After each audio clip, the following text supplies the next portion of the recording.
CMR ఇప్పుడు మరింత వైభవంగా విశాలంగా మన ఉప్పల్లో గ్రాండ్ రీఓపెనింగ్ 28 మార్చ్. నమస్తే, నేను Keshav. Welcome to Suman TV. Kapu Sankshema Sena కమిటీల్ని రద్దు చేసిన కాపు సంక్షేమ సేన వ్యవస్థాపక అధ్యక్షుడు హరిరామ జోగయ్య ఇప్పుడు మరొక సంచలన నిర్ణయం తీసుకున్నారు. కాపు బలిజ సంక్షేమ సేనగా దీన్ని మారుస్తూ ఇప్పుడు కొత్త కమిటీల్ని నియమించేందుకు కావాల్సినటువంటి ఏర్పాట్లు చేశారు. ఆల్రెడీ రాష్ట్ర స్థాయి కార్యవర్గాన్ని ఆయన అపాయింట్ చేశారు.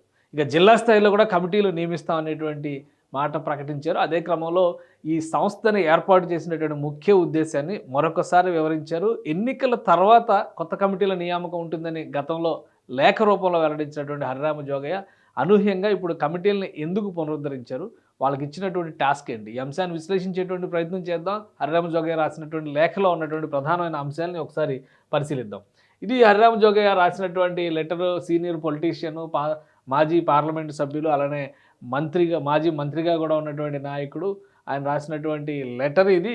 ప్రాథమికంగా వ్యవస్థాపక అధ్యక్షుడిగా కాపు సంక్షేమ సేనను నేను సొంతంగా స్థాపించిన మాట నిజం. వివిధ పెద్దలు ముఖ్యుల సఖ్యత కోరి ఆశయాల సాధనే ధ్యేయంగా సంస్థను బలోపేతం చేయడమే లక్ష్యంగా వివిధ హోదాలతో వివిధ కమిటీలని నియమించడంతో పాటు వేలాది మంది సభ్యులతో కాపు సంక్షేమ సేనను విస్తరించడం జరిగింది.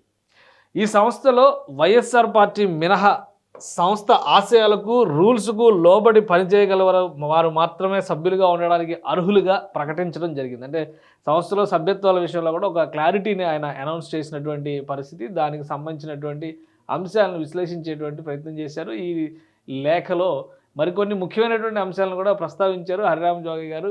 ఈ సంస్థ ఏర్పడినాటి నుంచి విద్యా ఉద్యోగాల్లో రిజర్వేషన్ సౌకర్యంతో పాటు వివిధ సంక్షేమ కార్యక్రమాలను దక్కించుకునే దిశగా ప్రయత్నం జరిగింది. బీసీలతో సమానంగా కాపు జాతికి కూడా ప్రభుత్వ సంక్షేమ ఫలాలు అందాలనే డిమాండ్తో పాటు రాజ్యాధికారం దక్కించుకోవడం ద్వారా కాపు జాతితో సహా ఇతర బడుగు బలహీన వర్గాలను యాచించే స్థితి నుంచి శాసించే స్థితికి తీసుకురాగల జనసేన పార్టీని స్థాపించి ముందుకు నడుస్తున్న పవన్ కళ్యాణ్ గారి భవిష్యత్తు కోరి తమ మద్దతు కూడా వారికి అందిస్తూ ఆయన వెంట నడవడం జరుగుతున్నది. ఇటువంటి సమయం కాపు సంక్షేమ సేన పేరిట రిజిస్ట్రేషన్కి 2 సంవత్సరాల కాల పరిమితి ముగియడం, ఇది కీలకమైనటువంటి అంశం. ఎందుకంటే పాత కమిటీలు ఎందుకు రద్దు చేశారనేటువంటి అంశం పైన ఆయన ఒక క్లారిటీ ఇచ్చారు. 2 సంవత్సరాల కాల పరిమితి ముగియడం వల్ల వివిధ కమిటీలకు తాత్కాలికంగా విరామం ప్రకటించవలసి వచ్చింది. ఈ సందర్భంలోనే కాపు సంక్షేమ సేన కాపు బలిజ సంక్షేమ సేనగా రూపుదిద్దుకోవడంతో వివిధ హోదాలతో కూడినటువంటి కమిటీల సభ్యులతో కొత్త కమిటీని నియమించేందుకు చర్యలు చేపట్టడం జరిగింది. ఇదే దిశలో విశ్వాసపాత్రులందరితో వ్యవస్థాపక జనరల్ బాడీ తీర్మానం ప్రకారం 25 మంది సభ్యులతో కూడిన ఎగ్జిక్యూటివ్ కమిటీని ప్రకటించడం జరిగింది. త్వరలో జిల్లా, నియోజకవర్గ స్థాయి కమిటీల నియామకం కూడా జరుగుతుందని తెలియపరచడానికి సంతోషిస్తున్నాను.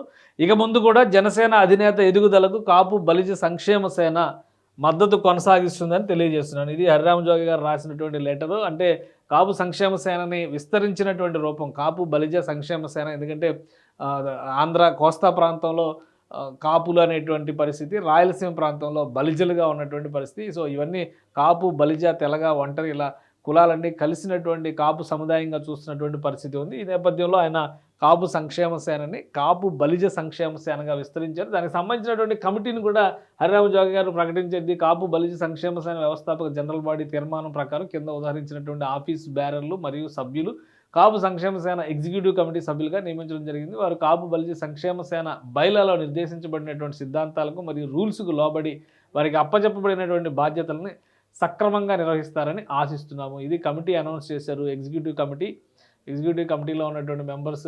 ఇది గౌరవ అధ్యక్షులుగా బొలిశెట్టి సత్యనారాయణ విశాఖపట్నం, ఆయన్ని నియమించారు. ఇక వ్యవస్థాపక అధ్యక్షులుగా చేగొండి హరిరామ జోగయ్య ఉంటారు పాలకొల్లు నుంచి. ఇక కరాటం రాంబాబు గౌరవ సలహాదారు, తులసి రామచంద్రప్రభు గౌరవ సలహాదారు, ఆమంచి స్వాములు గౌరవ సలహాదారు, పివిఎస్ మూర్తి గౌరవ సలహాదారు, అడ్డాల చంటి ఫిలిం ప్రొడ్యూసర్ ఆయన గౌరవ సలహాదారు, బోరగడ్డ శ్రీనాథ్ వర్కింగ్ ప్రెసిడెంట్ హైదరాబాద్ నుంచి ఈయన పనిచేస్తారు. ఇది నియమించినటువంటి కమిటీ. ఇక గంధం సత్యశేఖర్ వర్కింగ్ ప్రెసిడెంట్గా ఉంటారు హైదరాబాద్ నుంచి. ఆయన పెనుమాలు సాయి ప్రసాద్ ఉపాధ్యక్షులు, అలానే జనరల్ సెక్రటరీ చవాకుల సూర్య నరేష్ బాబు, బోనం వెంకట నరసయ్య ట్రెజరరు.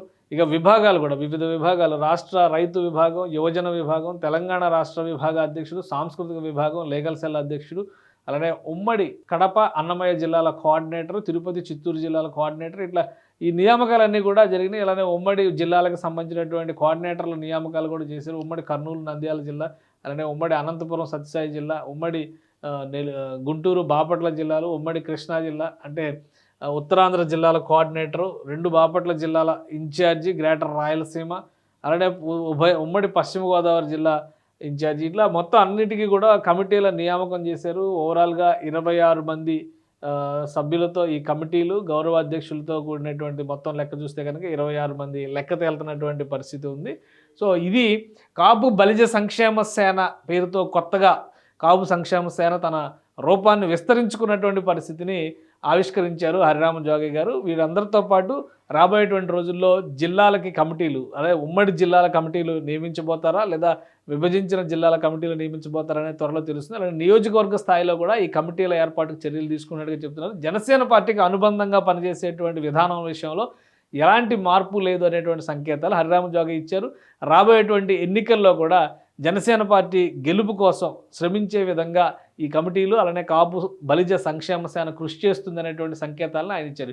నిన్న మొన్నటి వరకు అందరూ కూడా అనుకున్న దాని ప్రకారం ముద్రగడ పద్మనాభం గారు వైసీపీలోకి వెళ్ళారు, అలానే హరిరామ జోగయ్య గారు తనయుడు కూడా వైసీపీలోకి వెళ్ళినటువంటి పరిస్థితి ఉంది. కాబట్టి జనసేనకు దూరం జరుగుతారనుకున్నారు. అయితే హరిరామ జోగయ్య గారి ఫిలాసఫీ ప్రకారం మాత్రం ఆయన జనసేన పార్టీకి అనుబంధంగా ఈ కాపు బలిజ సంక్షేమ సేన నడిపించడానికి కట్టుబడి ఉన్నట్టుగా ఈ ప్రకటన ద్వారా అర్థమవుతుంది. ఇక కమిటీల రద్దుకు సంబంధించినటువంటి ఒక క్లారిఫికేషన్, 2 ఏళ్ల కాలావధి ముగిసినటువంటి నేపథ్యంలోనే అప్పుడు ఆ నిర్ణయం తీసుకున్నాం, ఇప్పుడు కొత్త కమిటీలను నియమించామనేటువంటి క్లారిటీ ఇస్తున్నారు. కాబట్టి రాబోయే రోజుల్లో జనసేన పార్టీ అభ్యర్థులకి కాపు బలిజ సంక్షేమ సేన ఎలాంటి సహకారం అందించబోతుంది, అలానే పవన్ కళ్యాణ్తో హరిరామ జోగయ్య భేటీ లేదా హరిరామ జోగయ్య ఆలోచన విధానాన్ని జనసేన అధినేత ఎంతవరకు స్వీకరిస్తారో, అలానే కలిసి పనిచేయడానికి ఎంతవరకు సంసిద్ధత వ్యక్తం చేస్తారనేది ఇప్పుడు ఆసక్తికరంగా మారినటువంటి అంశం. మొత్తం మీద కొత్త కమిటీల నియామకం తర్వాత కాపు బలిజ సంక్షేమ సేన ఏ విధంగా క్షేత్రస్థాయిలో పనిచేస్తుందో వేచి చూడాలి.